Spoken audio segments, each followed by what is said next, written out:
Okay, so welcome to the latest free LSAT prep hour. Today we're going to focus on inference. Last time I taught one of these, we focused on inference in logic games. Today we're going to focus on inference in logical reasoning. Inference is the core skill in all of the LSAT. I can say that very unambiguously. This test is a test of inference, and so we want to make sure we know what an inference is, and that's what we're going to focus on today, and then how to apply it to some problems. Let me get in here. Okay. Some options for you, by the way, after today. I know Ishra is taking a trial class, so if you want to try that out, visit our website and you can try out a class, whether online or in person. You can also check out our LSAT Interact program that you can do at your own pace, so options for you there. So I want to talk today about inferences, what they are, and how those are going to play out on inference questions. So let me have you look at something. We want to know what an inference is, so we have to think about what a reasonable answer might look like.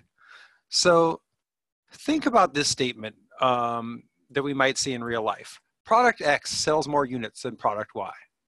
What I'd love to do is just to brainstorm, type in anything that's your mind, things that people might figure are true. You don't have to worry about what's actually right, what's a logical inference, what would be true on the LSAT. Just if you see in real life that product X sells more units than product Y, what kind of ideas might come to your mind? Just chat some stuff in, and I'm going to put it up on the board. What do you think of? X sells more than Y. What would you say is probably true, or might be true if that's true? Okay, so product X might be cheaper, right? That would make sense, right? If product X is cheaper, that might explain why more people buy it. Okay, what else? Give me more. Let's get a few things. Product X is more popular than product Y.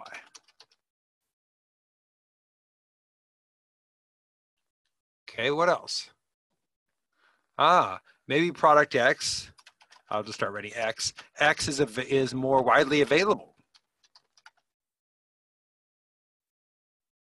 Right? For instance, if I have a restaurant, but more people go to McDonald's than go to my restaurant, is it because my restaurant's bad and people don't like it? Well, no, maybe it's very popular, but there's only one of it and there's tons of McDonald's, right? Okay, what else?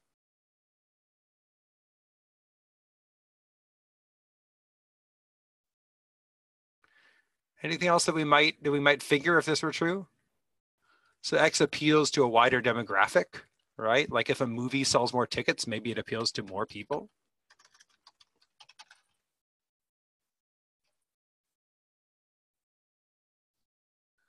Okay. You know, my restaurant sells, Serbian food, and maybe Serbian food is not as widely popular as McDonald's or something like that, right? No, you don't know. Okay.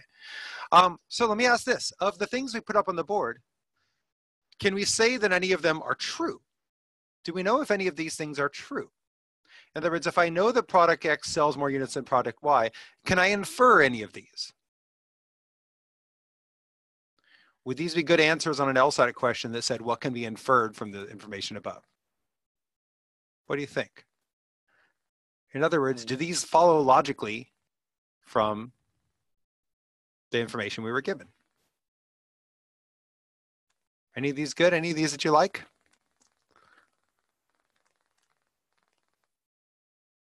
Can be inferred, all of them?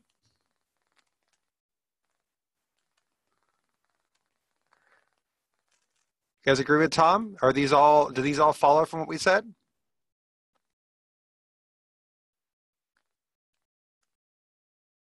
That's saying no. Some of these might contradict each other, right? For instance, if product X is more widely available than Y, couldn't that be why it sells more units, even if it's more expensive? Maybe there's a cheap version that's product Y, but it's not very widely available, and so we have to get the other one, right? Like maybe lots of people buy Advil, and not as many people buy, the Kroger brand, just because most people don't go to Kroger where they have the Kroger brand or something like that, right? Well, that's interesting, Tom. You're saying not if they're presented together, but on their own. But if they can't all be true together, how do we know that any one of them is true?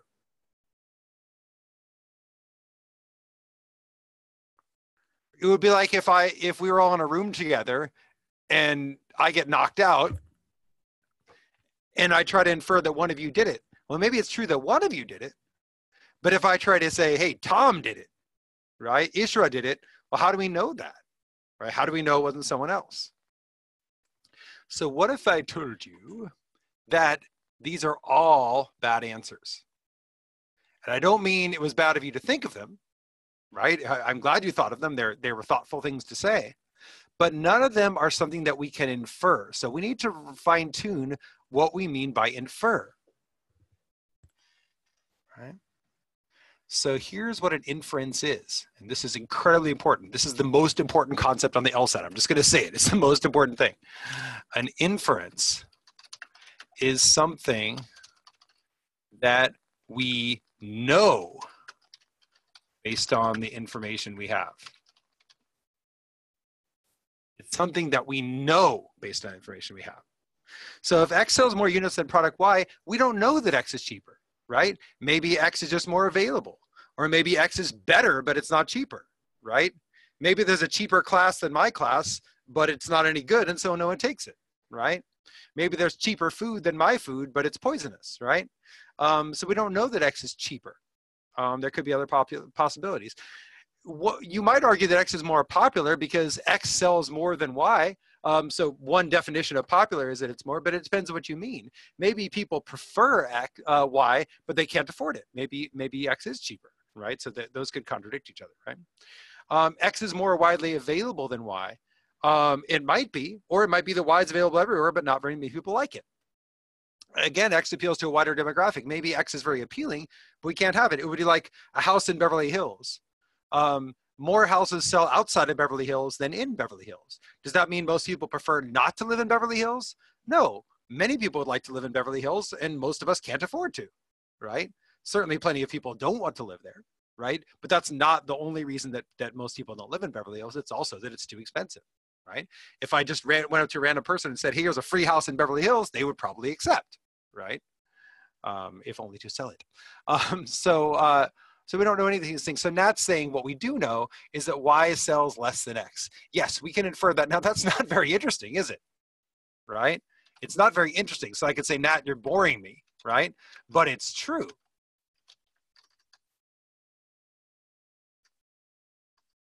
Y sells fewer units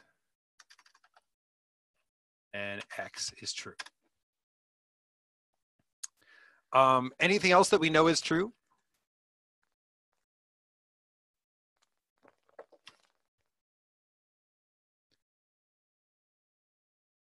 Not much, right? Some pretty boring stuff. We can keep inferring things. I mean, we can say there is such a thing as product X and product Y. Now, would that be an answer on the LSAT? No, but they, or I suppose I could say there are such things, right? I could say that some people buy product X. Notice that I can't infer that people buy product Y, right? So, for instance, if I say, LeBron James has won more basketball games than I have, that could be true even if I've never won a basketball game, right? I'm not sure if I have or not. Maybe I have against a couple 11-year-olds. So that we wouldn't necessarily be infer, but we know that some people buy product X because how else could it sell more units, right? So these are very uninteresting statements, but they are true. And so an inference is something that we know, and this is incredibly important. Questions on this? Anything I can clear up? So let's look at when we know we're dealing with an inference. So I'm going to give you a little quiz here. Let me give you this. Okay, so in each of these, it's asking, what's the question asking for? And so I want you to take a minute to look at all four. Don't type anything in yet. Take a look at all four and think about, is this asking us to infer or not? Some of the, I've mixed together some inference questions and some strength in the argument questions. A strength in the argument question is asking us what would help what we've read to be correct. And an inference question is asking what would be true based on what we know. So take a moment to look these over and see which is which, and we'll discuss in about 1 minute.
All right, let's look at these. So the idea is, and this might be a little much for folks who are brand new to the LSAT and haven't ever had to strengthen or do an inference question before, but it's really important because I've seen even teachers, not ours, of course, right? But I've seen even LSAT teachers get mixed up about what the question wants from us. And it's really hard to answer the question correctly if we don't know what we want. And in real life, sometimes we can get away with this, right? If I'm in a job interview, or if I'm running for political office, or I'm on a date, and someone asks me a question and I don't answer the question they asked, but they like my answer, then I might be okay, right? Might be okay. But on the LSAT, if I don't answer the exact question I was asked, I'm going to get burned, right? Imagine you're being cross-examined and someone goes, answer the question, right? Oh, okay, right? So we have to answer the exact question. And one of the most common sources of error on this test is they're simply answering their own question. So let's look at these one at a time. Statement 1 asks us, which of the following is most strongly supported by the nutritionist statements? Now, we haven't seen any nutritionist statements, but let's assume that we just read some. Do you guys think that statement 1 is asking us to infer or strengthen? Type in an I or an S. Which of these is asking us to do? Is it asking us to find something out that's true based on what they've said? Or is it asking us to support what they've said? We see the word support. Okay, I'm seeing S, S, S, S. Okay, so this is why I'm glad we had this talk. This is an inference question. This is an inference question. It's not a strengthen. It uses the word supported, but notice it says which one of the following is supported. Passive. The answer choices are getting supported. So imagine we're looking at the argument and it says nutritionist, right? Blah, blah, blah, blah. And then the answers are down here.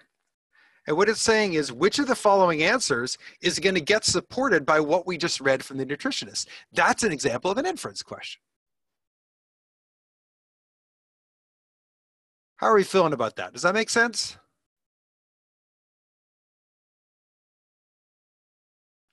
Put a Y or a yes if that makes sense to you. If you're feeling confused, let me know that too.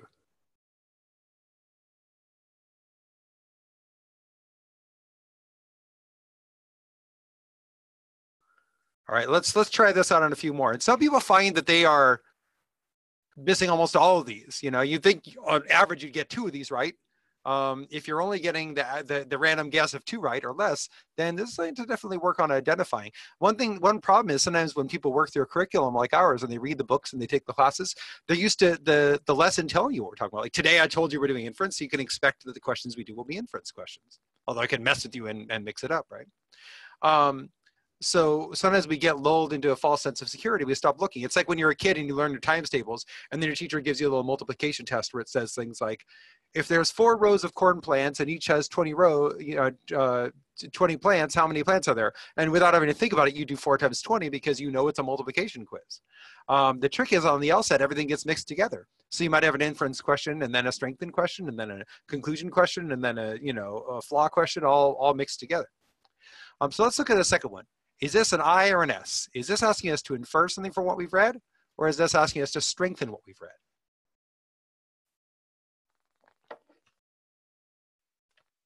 Right? In other words, in this case, an inference is a downward motion. An inference is, hey, from the statements down to the answer choices. And a strengthen would be an upward motion. From the answer choices, support the statements.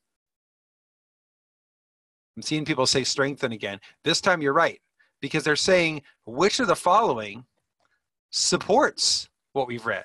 So now the following choices are active. They're supporting the program. That's a strengthen. Beautiful. Okay, how about number 3? Inference or strengthen, I or S?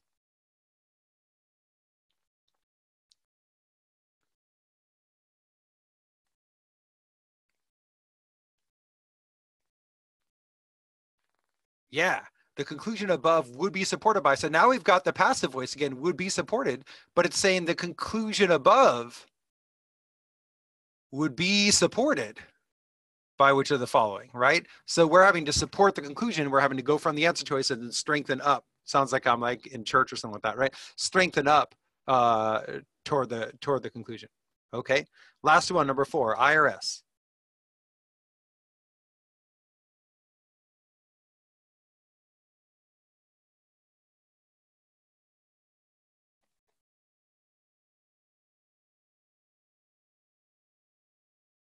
One really important clue, if this changes your answer at all, is notice the very first line says, if the editorialist statements are true. So think about this. If we read something that says editorialist, and it's asking us to believe that those statements are true, what's a more natural task for us to do from that? Should we then infer something based on them, or should we try to strengthen them? What makes more sense if we know they're true?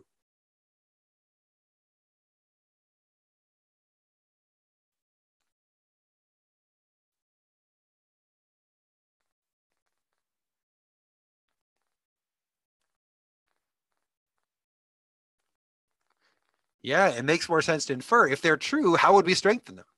Right? And in real life, it's tricky. Some of you may have been watching some certain legal proceedings recently, just any random ones, right? You feature lawyers, right? And there's a big difference between, even if you know that you're telling the truth, that's not the same thing as everyone else believing you or establishing that you're telling the truth. And so you have situations where both sides say they're telling the truth. And of course, then someone else has to try to figure it out, or they have to try to prove that they're telling the truth, right? That's, of course, a thing. But in the LSAT, we're able to be just told, this is true. And that's great. In real life, we don't have that magic truth button, right? The LSAT's like, hey, they're true, period. Don't worry about it. Oh, okay, well, if that's the case, then we would have no cause to strengthen them. We can only infer from them. They also say the statements provide support for the following, right? So again, they're saying what follows is supported. So take a good look at this. If you want, you can take a screenshot of it. This is really important. This is going to be essential to what you do on this test, because if you are identifying the wrong test, then you're wrong from the beginning. You can't even get started. It's like a math test where you think you're supposed to multiply and you're supposed to subtract. Then it's very unlikely you're going to get the right answer. Right? It's very unlikely you'll get the right answer. So that's big. So you're welcome. You're welcome. I'm so glad that we had this talk, right? See you later. I'm just kidding. So now we're going to try out some inferences, right? But we want to make sure we have the task. So with that in mind, any last questions on this? Okay. So with that in mind, let's go back to the game we were playing a moment ago of what can we infer? So we talked about the one with product X sells more units than product Y. And notice that one common source of error on these, we start to do this a little bit, is people will talk about why that's the case, but we don't know why it's the case. It just says that it is. So although it's certainly possible that product X is cheaper or better or more popular or more widely available or more appealing or has better advertising or is packaged more appealingly or looks bigger or whatever it is, we don't know that any one of those things is true. They all might be true, or maybe none of them is true. Maybe there's some other reason. For instance, maybe product X is a more appealing product in every way, except that it's produced unethically and consumers don't want to buy it, right? Oh, product X supports, child slavery or something like that. We don't want to buy that. So it could be that, and it might not be that either. It might be something else. So anytime we have one explanation, we're ruling out all the others, and we have to make assumptions. And one of the reasons this is the most important skill in the entire LSAT is that once we start seeing how the wrong answers on inference questions require assumptions, then we can do the rest of logical reasoning, which is about assumptions. Flaw, strengthen, weaken, evaluate, necessary assumption, sufficient assumption, principles of support, right? All these kind of questions are asking, what's missing for the argument? Why can't they come to the conclusion? So the author will make some lame argument, like, product X sells more units, so product X is clearly superior, and you'll say, wait, you're assuming that people buy the better product. You're assuming it's not that people buy it because it's cheaper, and you're assuming they're not buying it just because it has better advertising, right? How do we know it's a superior product? So if you can spot a bad inference, you can spot a bad argument, and that's basically half of the LSAT. More if you count some of reading comp. So that's why it's the #1 skill on the test. And even logic games is all about inference. Okay, so let's look at another statement. If it doesn't rain soon, my crops will die. So this is a conditional statement.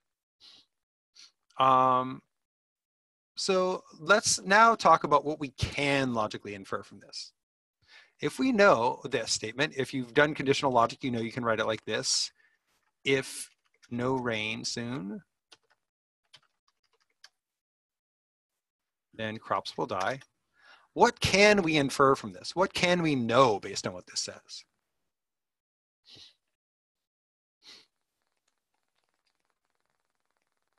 Any ideas?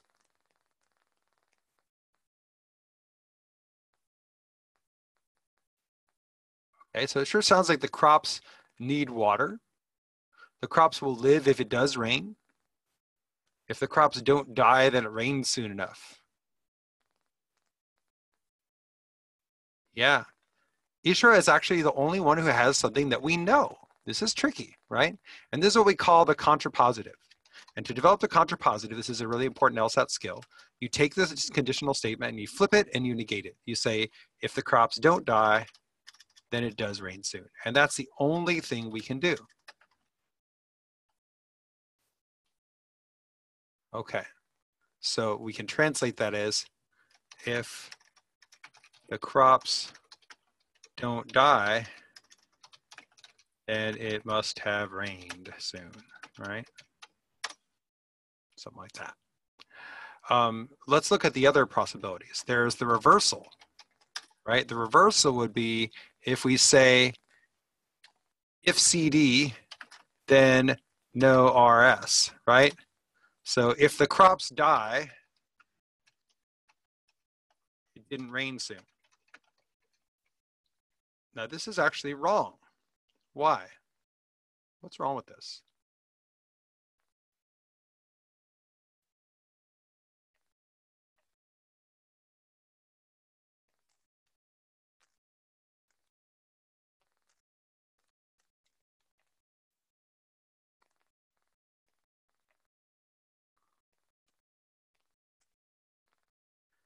Crops could have died for another reason. Yeah, it eliminates other options. Who says, right? So we know if it doesn't rain soon, the crops will die. It's like saying, you know, if I don't eat, I'll die. But if I die, is that because I didn't eat? No, maybe, you know, I fell off a cliff or something, right? It's unfortunate, but you know, these things happen. Not to me so far, but it could happen, right? So this is an illegal reversal, and we don't know this. Okay. And then there's just the straight negation, right? And a straight negation would look like, if it rains soon, the crops won't die. That seems a lot like what we said. But what's the problem?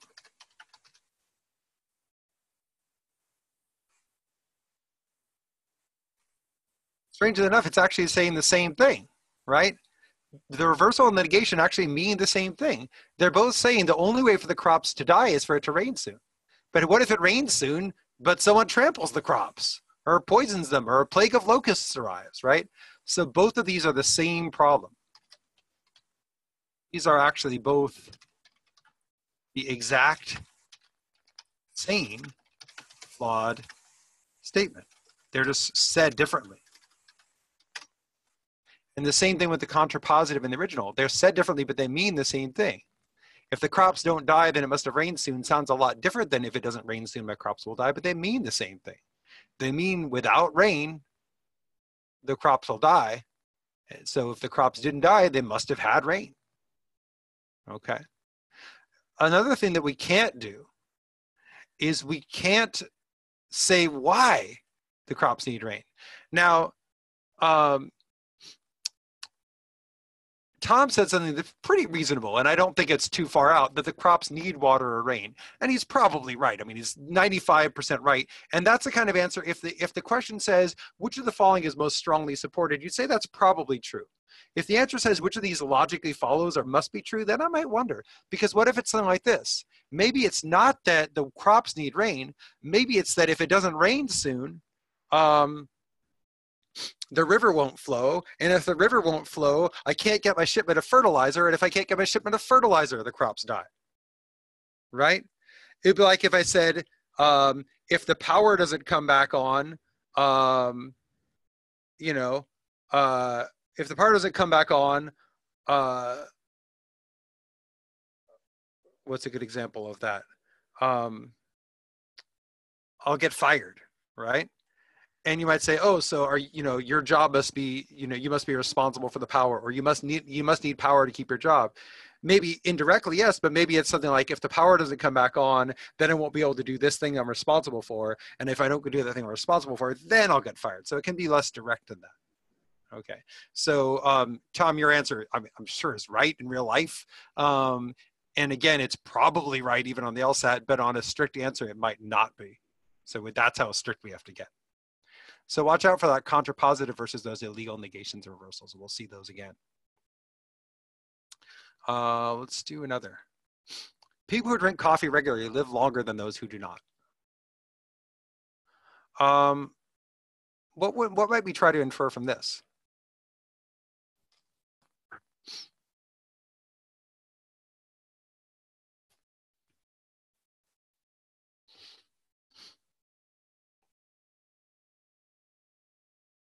People are cagier now. They're like, nothing I say is right. He's so mean, right? And that's how the LSAT is. It gets strict, right? So what would you think if I said coffee increases one's lifespan?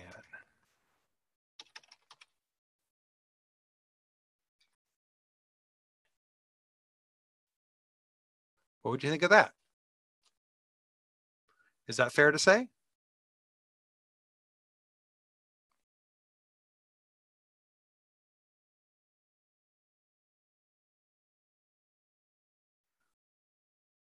Not saying people who don't drink coffee have shorter lifespans than those who do. Yeah, that's a safe one, right? So a fair translation would be people who don't drink coffee have shorter lifespans than those who do. Well, then what's wrong with saying coffee increases your lifespan? What's the difference? This is a simple inference, this first one we have here. What's the difference between that and what I said?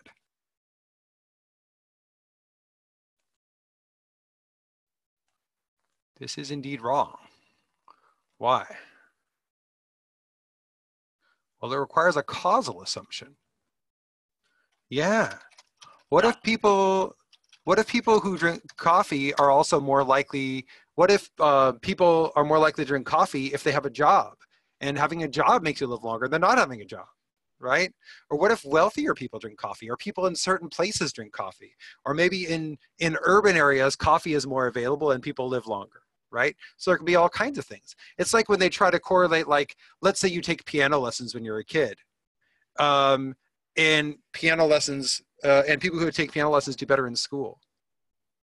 Well, do piano lessons make you smarter? Do they make you better at school? No, maybe more privileged people do better in school and more privileged people get piano lessons. So we don't know those kind of things. So we've gotta worry about that. So one thing to really watch out for is when we have a comparison, we can look at the flip side of that comparison, but we can't tag on and give an explanation if we haven't already got one. What about this? What if I say the people who drink the most coffee live the longest?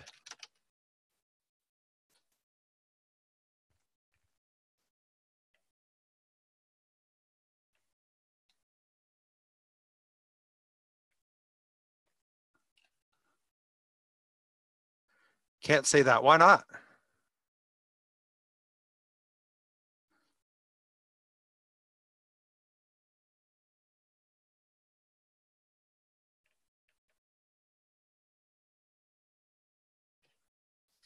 One way to think about it is this is an extreme choice. We don't really have it. You could call it an unsupported extrapolation, right? Like, what if I said that having a job made you live longer than not having a job? Does that mean that the more you work, the longer you live? No, I don't think so, right? Someone who's getting worked to death is not going to live longer necessarily than someone who has a regular job, right? So we have to watch out for things like that. When I have a comparison, I can know that one comparison, right? Or what if I said that people who drink a moderate or large amount of coffee live longer than people who drink a small amount of coffee?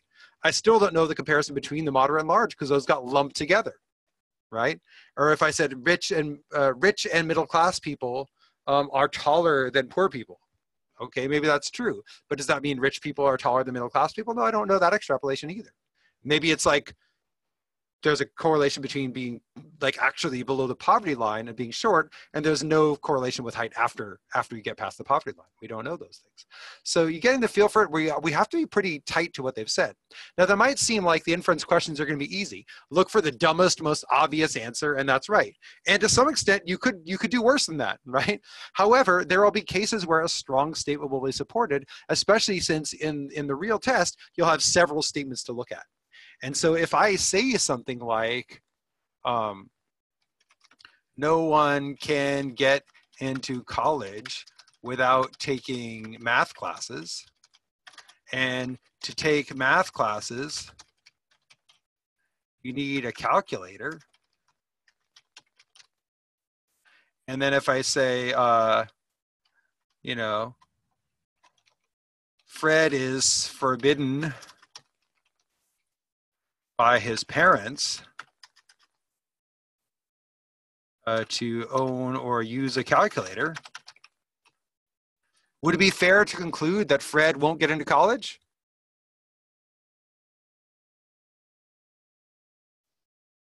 Now, why not? It seems bad for Fred, like, right? He needs math classes, and he needs to take math classes, he needs a calculator, and he's not allowed to get a calculator. So why can't we just say he's not going to college? Oh, so he might not listen to his parents, right? So what we can conclude then is if Fred abides by his parents' restrictions,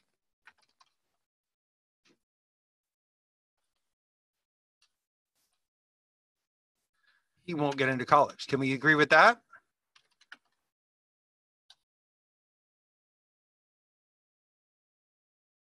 Right? Another way to say that would be Fred must either disobey his parents or skip college, right?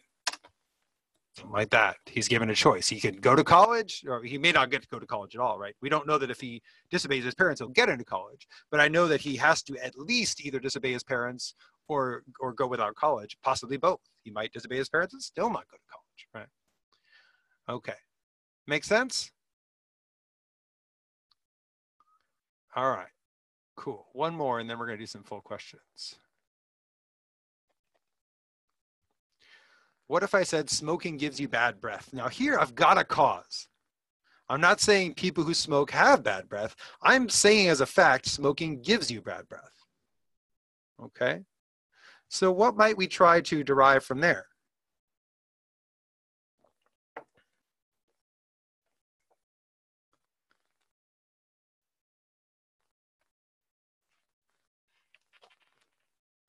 What's an example of a bad answer? Give me a bad inference that we can't make.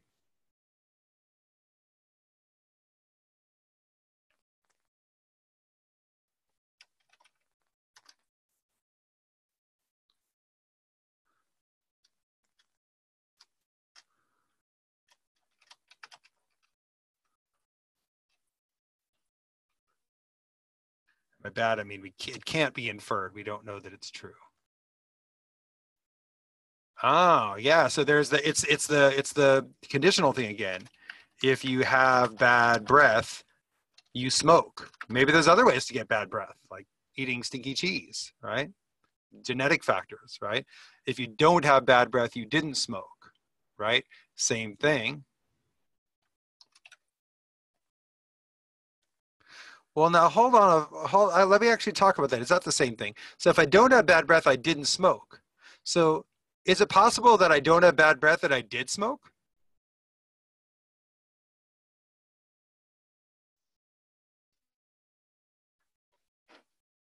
Could there be a smoker who doesn't have bad breath, according to this?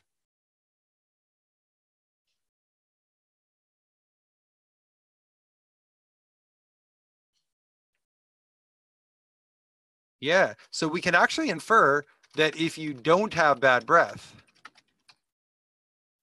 you don't smoke.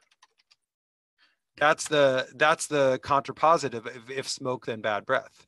Now, a bad inference could be that if you don't have bad breath, you never smoked, because we don't know how long the bad breath lasts. And even, you know, I'm being loose, and the LSAT won't be this loose. You know, it could also be depend, because maybe smoking gives you bad breath for 10 minutes after you smoke, but I smoked an hour ago, and so my bad breath is gone. So I'll give you that, Ishra, right? Oh, I see. You were giving a correct inference. Yeah, you're right. That is a correct inference, and you could say that would be a bad one if we're saying that maybe the bad breath doesn't last very long. So we do have to be careful about that, right? If I say, you know, eating a big tub of popcorn makes you full, you know, I'm not sure I could say that if I'm not full right now, I've never had a big tub of popcorn. Maybe I just didn't have one recently, right? Okay, so that kind of thing. Notice another kind of bad answer would be a causal explanation. They did say that bad breath is smoking causes bad breath, you know, but like, you know, for instance, nicotine is the reason for the bad breath or something like that. We don't know that, right? We don't know why smoking gives you bad breath. We just know that it does. And it's not just a correlation. One really does cause the other, all right? But we also don't know that something else doesn't also cause bad breath, right? So one inference could be that, you know, X, Y, Z do not cause bad breath, right? Garlic doesn't cause bad breath, and it's only smoking. They didn't say bad breath is the sole cause of smoking. Right. Okay, beautiful. We're ready. Let's do some full problems. So one thing that's important to try to do when we're doing a full problem is to try to predict. We won't always be able to do so, but it's incredibly important. I just had a student go up 12 points on his test overnight doing this. We just sat down for a tutoring session. I was just pushing him. I was like, predict. Before you go to the answer choices, think about what the answer should be and look for that. And sometimes you can't. Sometimes the passage will say something like you'll read a reading comp passage, and it'll be like, which of the following is supported by the passage? Well, it could be anything. You have to go look at the answers and find out. But as much as possible, you want to know what we've got. So take a moment to read this, you could say this argument, you can call it a series of statements. The stimulus is the neutral term for it. Take a moment to read the stimulus and think about, is there anything else we know based on this? What we might try to conclude. Take a moment.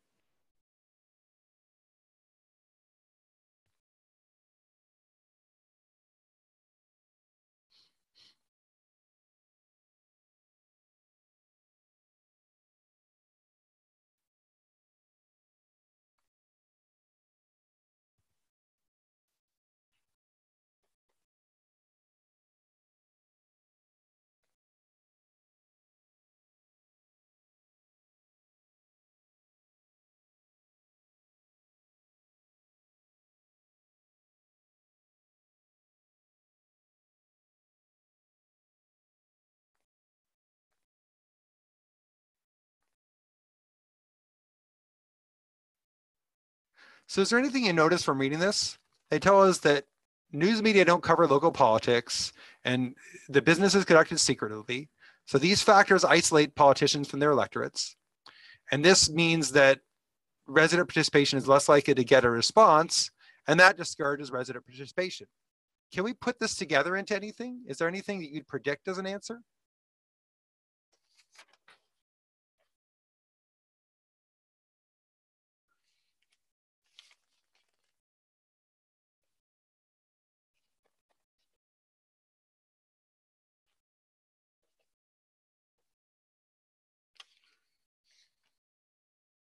Any ideas?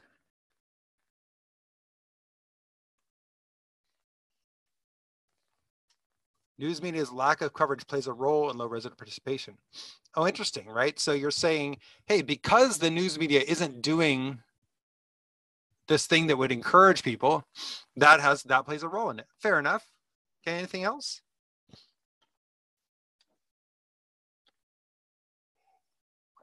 Sometimes it's useful to recognize certain patterns, like a vicious cycle. Hey, this causes this problem, which leads to something else that causes more of a problem. It would be like if, you know, depression led to substance abuse, and substance abuse increased depression. Oh, that's a bummer, right? One bad thing is causing another bad thing, which causes the first bad thing again. It's a vicious cycle. right? Or sometimes a catch-22. You can't have X without Y, but you can't have Y without X. Well, that's a bummer too, right? I can't get a job without experience, but to get experience, I need to have a job, right? So we want to notice those things in an inference question because they allow for somewhat more extreme answers. You can say, oh, well, if that's true, then we have a real problem. Okay, let's see what we can do with the answers. So I'm going to put this full problem up. What I'd like to have you do is type in just to me when you have an answer. So you can do that by you can select my name, or you can just do all panelists versus all panelists and attendees in your chat. So just send your answer choice to me when you have it. Whoops. Go ahead and try it.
All right. So right now I'm seeing a split between A and D. So for the time being, let's ignore which of those is right. One of them is, which is good. And let's talk about let's all agree on something. Let's agree to trash B, C, and E. So what's wrong with these? B says local political business should be conducted less secretively because this would avoid discouraging resident participation in local politics. This makes a lot of sense to me, right? I look at it and this says, hey, we're not local political business is conducted secretively, and that isolates people from their electorates and that reduces people's participation. So doesn't it make sense to say it should be conducted less secretively? What's wrong with B? Why is B bad? And as I've said, it is bad because one of the answer is either A or D. But why? And go ahead, if you're set on all panelists, you can go back to panelists and attendees so everyone can see in class what you type. What do you mean by it's an assumption, Tom? Why don't we know that it's true? What part of B makes us not sure it's true? It certainly makes sense, right? I kind of agree with it.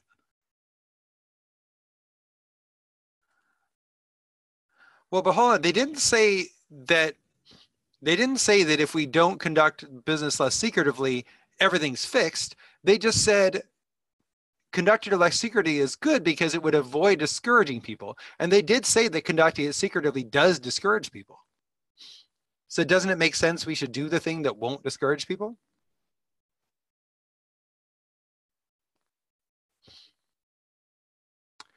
What some of you might be getting at, maybe you're saying it differently, but what you might be getting at is, hey, we don't know that people will participate if we get rid of this bad thing, right? It's like if my product's really expensive and you said, oh, you should make it free because then people will use it. Well, we don't know that people will use it even if it's free. It's like all those free apps on your phone that you don't use, right? But there's a bigger problem than that.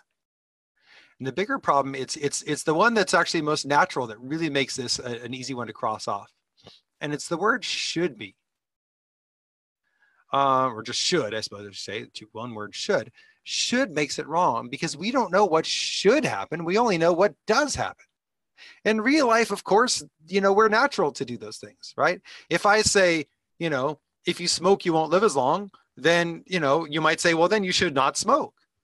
And if I say reading to your children, makes them happier and healthier and more successful, then you should read to your children, right?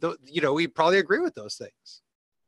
But we don't know about should on the LSAT unless they've given us a framework from which to decide right and wrong. And that's really important, right? Look at political decisions where even when you can agree on the facts, and we can't always agree on the facts, but even when we can agree on the facts, that doesn't mean we agree on what should happen, right? I might say, if you do this, it'll destroy the rainforest. And you might say, I know, but I want to do it anyway. And I go, really? And you go, yeah, it's okay. Don't worry. Don't worry about the rainforest. It's all right. Even though it's going to be destroyed, it'll be okay. I might go, oh, really? Right? So we don't necessarily agree on what to do, even if we agree on the facts. So that's a problem. You're right that we don't know that it would prevent discouraging resident participation, but it just says it would avoid it. So that's kind of neutral because it's saying it's not going to do the thing to discourage it, but we don't know that something else won't, right? So for instance, if I don't smoke, then I won't be, I won't have that particular risk factor for cancer. I keep bagging on smoking. Sorry if you smoke, but newsflash, it's bad. But that doesn't mean that something else wouldn't be a risk factor. Okay. C, what's wrong with C? Can you give me like a word or two that's really bad in C?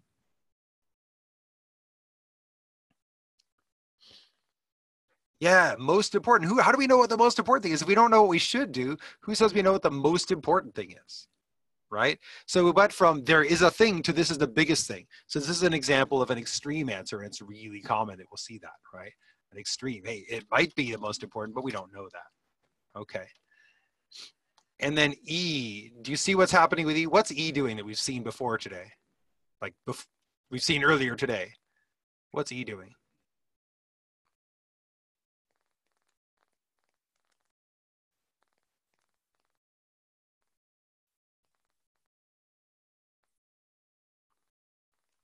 E is reversing it. Or I guess I could say negating it, right?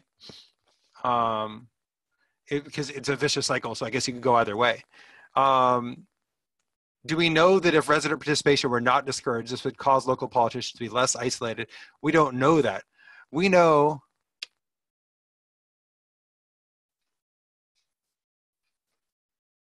that, less participation or I guess we know that isolation discourages resident participation.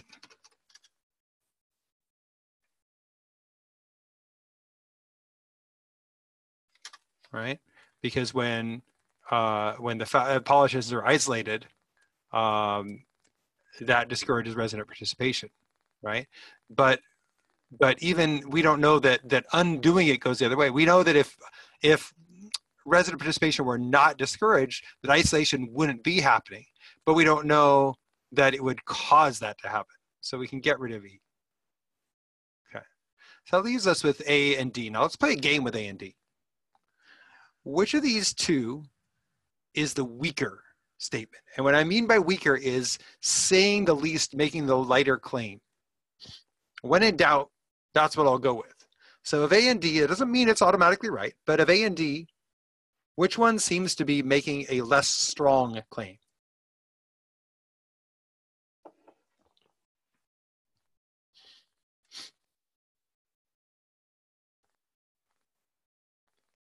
D, A.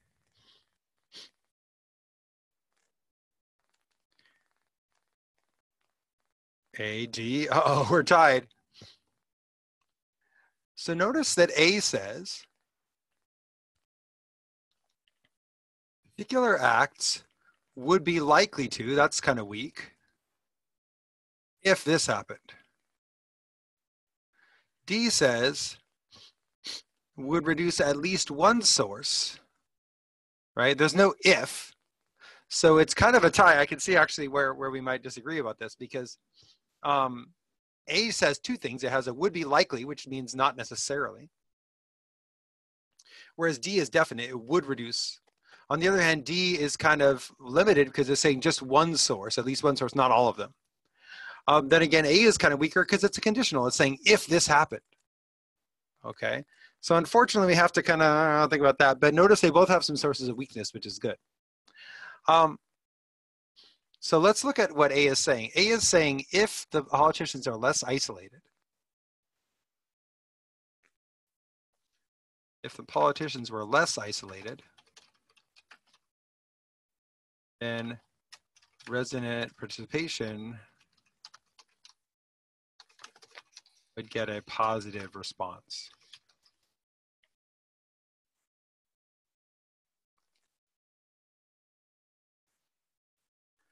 And then D is saying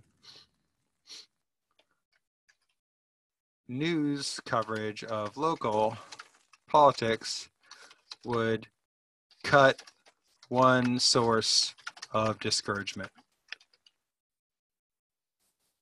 Let's look at those one at a time. If we know that the politicians were less isolated, right?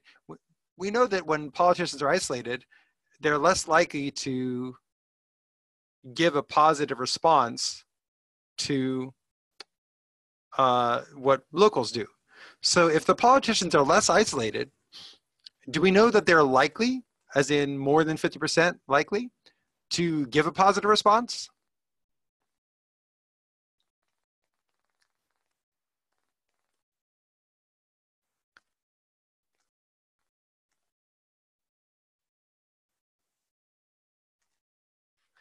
Think of it this way. If you wear your seatbelt, you are less likely to be injured when you drive.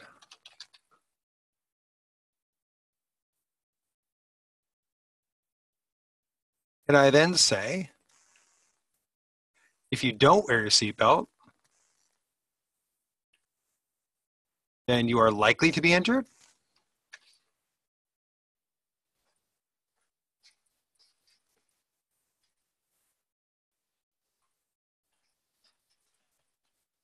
That's a problem, right? It's possible that we could say you're likely to be injured if you get in an accident, although we don't know that for sure from the information. But when you drive, I mean, in real life, we could say, hey, you're probably not going to be injured because most of the time you drive, nothing happens, right? Seatbelt or not, most of the time you drive, you don't get in an accident.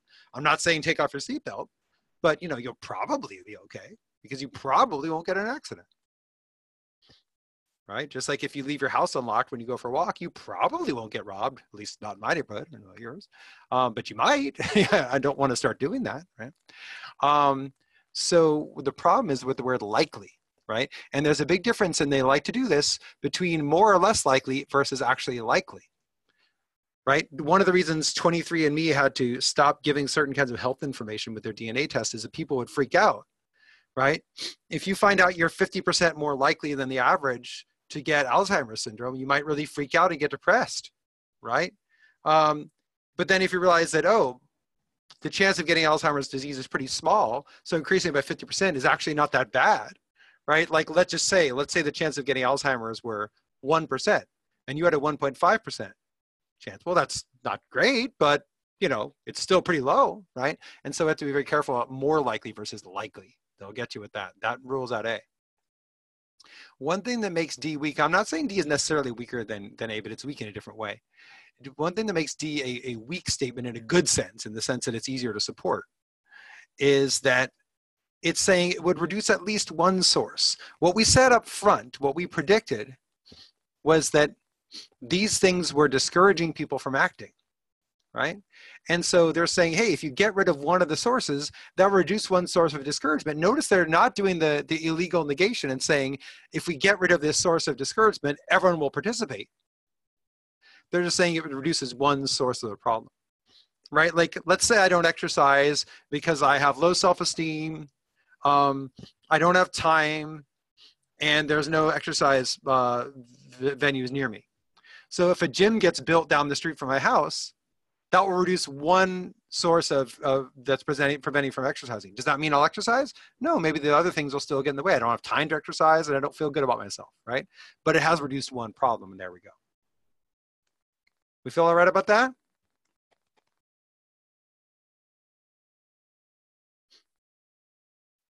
Okay, cool. Let's do another one. Again, see if you can predict anything, and we'll talk in a sec.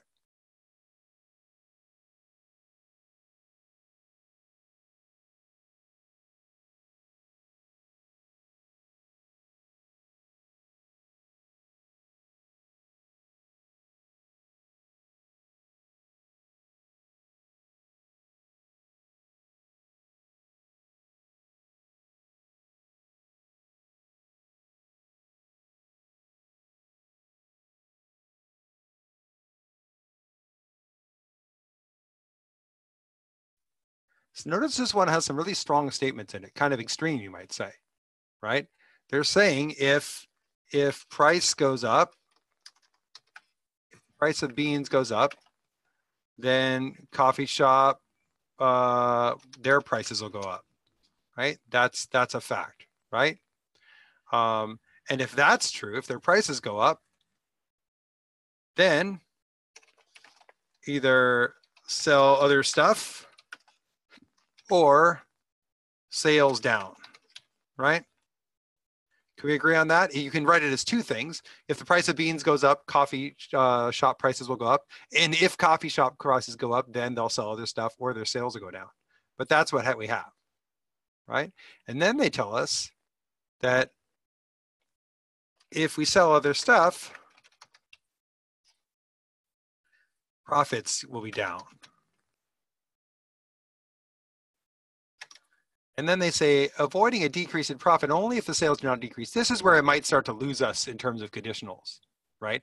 Only if what we get into, I'm not going to get into it today because it's not a day one kind of thing.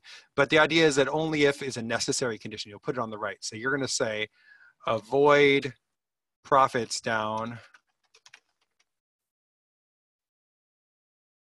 only if sales not down.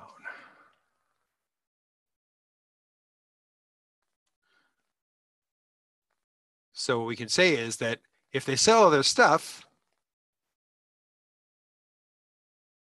then their profits are down, right? We know that. And if their sales are down,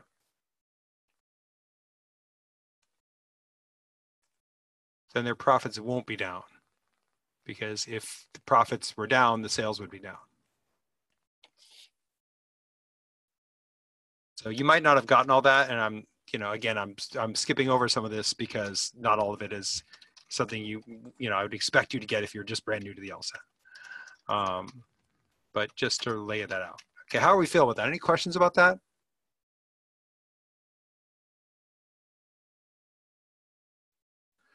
So you can kind of predict that stuff. So with that in mind, then, if you want to take a screenshot of that, you can. I'm going to put that and look at the answers. Put in an answer when you got it. Give it a shot.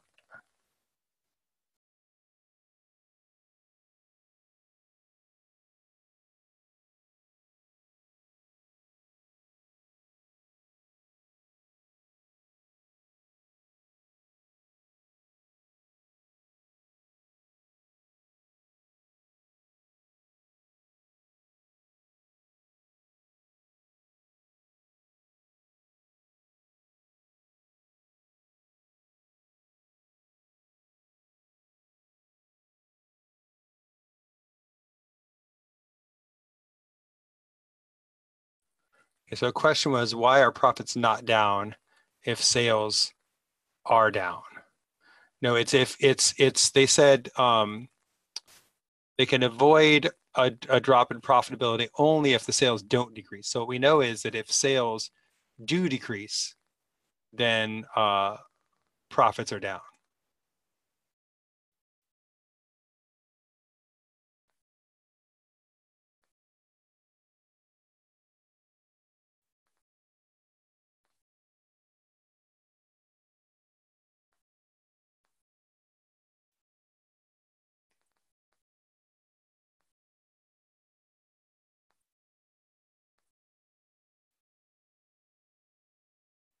Okay.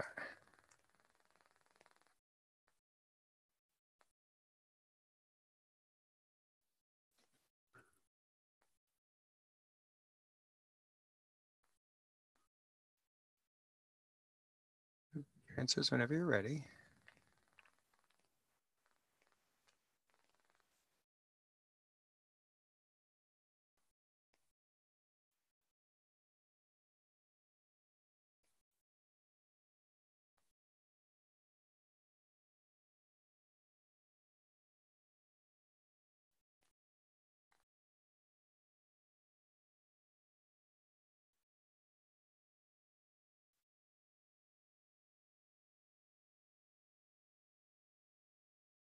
Oh, I think I wrote that wrong on the last slide. I realize now I put sales down, profits not down, right? We said that if, sorry about that.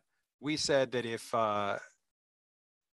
we can avoid the decrease only if the sales do not decrease. So if the sales do decrease, we can't avoid the decrease. Yeah, so profits are down. I'm sorry. So I should have, of course, that was the problem. It was a catch-22. Is the profits are down either way. That was my fault. Still getting used to Zoom where I can't have it up and correct it on the screen. Sorry about that. Yeah. Okay. So,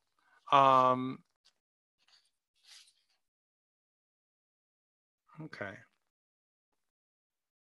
So I'm seeing some B's and some C's, right? So what's wrong with A?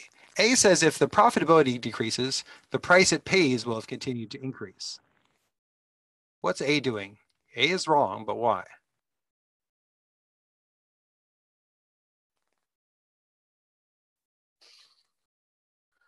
We know that increasing the price it pays for beans is gonna cause an increase in the problems. Yeah, it doesn't take any other factors into account for sure. There's other reasons the profitability might decrease. So another way to think about that is it's a reversal.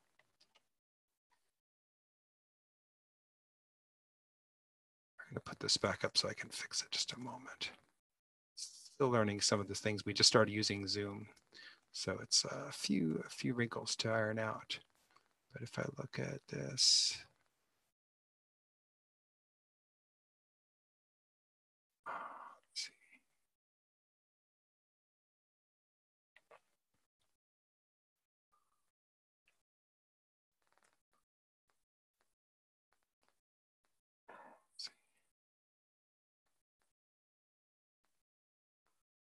Hmm.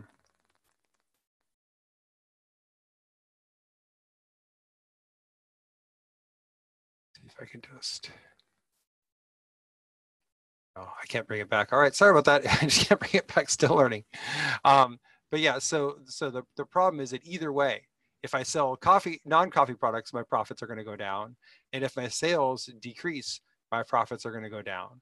And so either way, I'm in trouble, right? So that's where we start seeing B and C looking really appealing. Okay, but notice that B also goes the other way. It says that if their profits decrease, one of these things will have happened. But couldn't their profits decrease for some other reason? This is another reversal.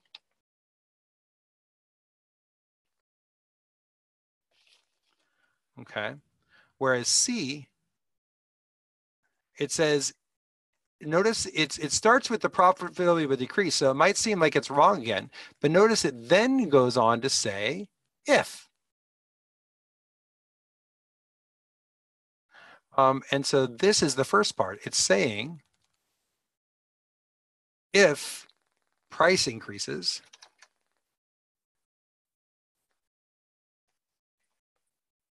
then profitability down. And what we saw earlier, even though I wrote it wrong initially, is that profits are down either way. If the price of beans goes up, the profits are down either way. Okay. How are we feeling about this? That makes sense?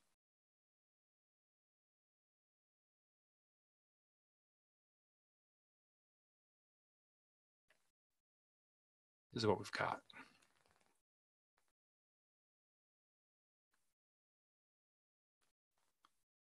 Any questions on that?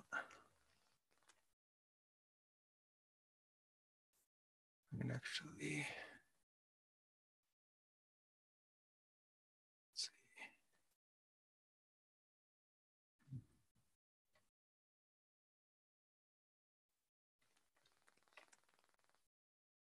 Back up.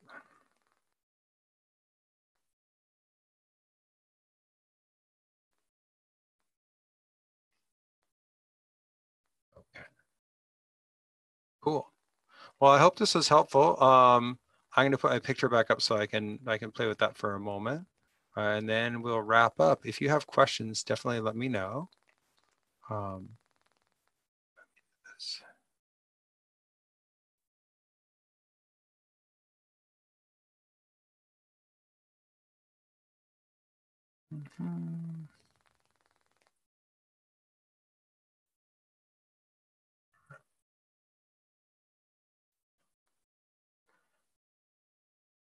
Okay. Does everyone see the picture of what I had before? I'm just going to fix it real quick. Yeah, it did get a little confusing, and I'm sorry, I contributed to that because I wrote it wrong. That's why it's so important to push on these conditionals, because again, I kept saying at the beginning, I arrogantly said, oh, you know, I've seen other teachers get it wrong, not us, right? But sometimes we mess it up, right? What they've said is they can avoid a decrease in profits only if the sales do not decrease. So that means if the sales do decrease, they can't avoid a drop in profits. And so this would be profits down. And so what we've proven here, and if I had done that right, as I intended to when I put these together, we would have seen the profits are down either way. It's kind of a, you know, damned if you do, damned if you don't kind of situation. No matter what we do, profits are down if that price of beans goes up. So what we can see is there's a line from price goes up to prices of the store go up to either they sell other stuff and that's going to lower profits, or the sales are down and that's going to lower profits. So it's one of those things, again, if we had done it right, that it would be very predictable. And that's what we're going for, is that a lot of times these are predictable. So that's where inferences are so important. Okay, folks. Thanks so much for all your hard work today. Thanks for sticking around. And any questions, let me know. I'll stick around for a moment. Other than that, best of luck with your LSAT studies. Maybe we'll see you in class. All right, take care.